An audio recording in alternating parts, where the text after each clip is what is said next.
Still talking about social anxiety because this is such a major topic that's affecting our people today.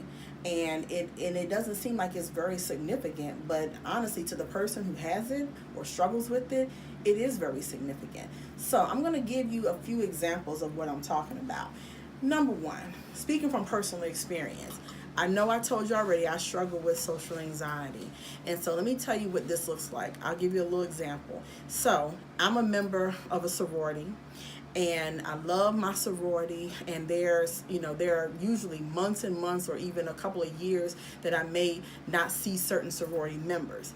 Whenever I know an event is approaching a year out, I'm super excited to go. I'm super excited to be a part of the event. I can't wait to see my sorors. I can't wait till we kick it. I can't wait to hear about all the magnificent and wonderful things that's going on in their lives. I know that it's going to be a mind-boggling, wonderful experience when we come together. It always is. Okay, so why is it that when the time nears or approaches, my anxiety starts to raise? I start to be thinking such things as, oh my goodness, I'm going to be around this group. What am I going to wear? What am I going to talk about? What am I going to say? What if I'm sitting around someone or close to someone that I am maybe more disconnected with than not? I'm always thinking about what the chit chat is going to be about. I'm always thinking about how I'm going to jump in there and interject myself, my ideas, my thoughts, what's appropriate to share, what's not appropriate to share. Now, most people don't have those type of thoughts at all. Most people don't. They don't have those type of thoughts. They just go with the flow. They just show up, especially if you're extroverted. They just show up. They're excited to be with everyone, and they just flow with it. Let me tell you this. When I'm there, by the time I get there, after I do some positive self-talk, I sit down and I get through and I laugh and I crack jokes and I listen and I make my points, and then I stop and I be quiet. But guys, I am thinking about everything that I am contributing to that conversation every step of the way. I am thinking, what should I say? Should I jump in on this point? Should I not? Do you guys know by the end of the conversation and the time that we're together, I am super excited and psyched. I'm all the way up here, but man, I am emotionally drained. I am so tired. I felt like I've done therapy all day.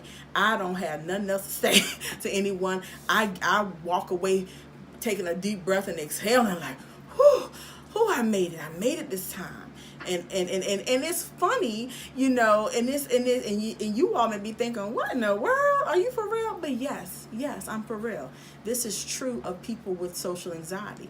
I also have a niece, and my niece has social anxiety. She suffers from social anxiety. She is shared even in talking with me when she being nervous about starting school. We know that in a couple of more days she starts school.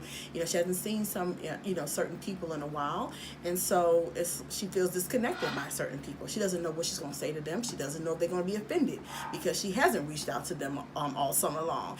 And so we talk about that. That is how social anxiety people are. Oh my gosh, a lot of times they don't know what to say. They feel like they've offended people for not communicating all year long. Okay, they really do that. And some people that I know have even said to me they've lost relationships. They've lost contact with loved ones, family members. They have lost relationships behind this, friendships mainly, because they don't reach out to their friends. They don't reach out to their families. It's like it's a job for them to call that aunt that lives out of state. It's like, oh my God, what am I going to say to her? And they don't know when to end a conversation either. Let's be clear. When they get on the phone, they don't even know that they only have to talk for 5 minutes. They get on the phone because they don't know how to end the conversation. They don't know what to do, so they will spend hours, if it takes hours, on that phone call, and they will be emotionally exhausted afterwards. And then they'll retreat back because they expelled all this energy that they didn't want to expel. So that's an example of the life of a person with social anxiety. But I want to say this. If you do know someone who suffers from social anxiety, it's so important. It's so important to ask them, what does it feel like? What are you thinking about? Have a conversation with them. Let them know that you care, that they are struggling right now. Let them know that you're not passing any judgment on them. Validate them. Affirm them from coming out and being a part of the group. Let them know that you enjoy spending time with them. Let them know how important it is to have you around. I remember one of my sorority sisters, I was trying to get out of going out with the group, and she kept on saying, no, Pammy, I want to see you. We haven't kicked it in a minute. I want to spend time with you. I came up with every excuse in the book to try to flee and get from out of there and get back to my little safety net. Okay, but she was not having it. She was like, no. She had an answer for every excuse I gave her. Yet I was like, I don't have nothing to wear. I got something you can wear. I don't have no underwear. I ain't have an overnight bag. Girl, I got some brand new underwear you can wear that I ain't even wear yet. I was like, are you for real? I was like, after a while, I said, you know what? I really, the Holy Spirit spoke and said, stop it. Just stop it. You're doing the most right now. You got people that love you and care about you that want to spend time with you. Get it together. Suck it up. And that's what I did. And guys, I had a wonderful time. Was I nervous? Because we had another person in the group that I didn't know? Heck yeah, I was nervous. You know, my cell phone came in handy. You know, when I needed to do it, I went on the dance floor by myself a little bit when I needed to. But guess what? I survived it, and you will too. You will too. You just have to talk yourself through those situations. You have to know that your loved ones love and care about you and want to spend time with you. You have to tell yourself, it's okay if I take an escape break. I could go to the bathroom. I could go outside and get some air if I want to and then come back later. You don't have to be in awkwardness the whole time. You don't have to run the whole conversation either. Just be you.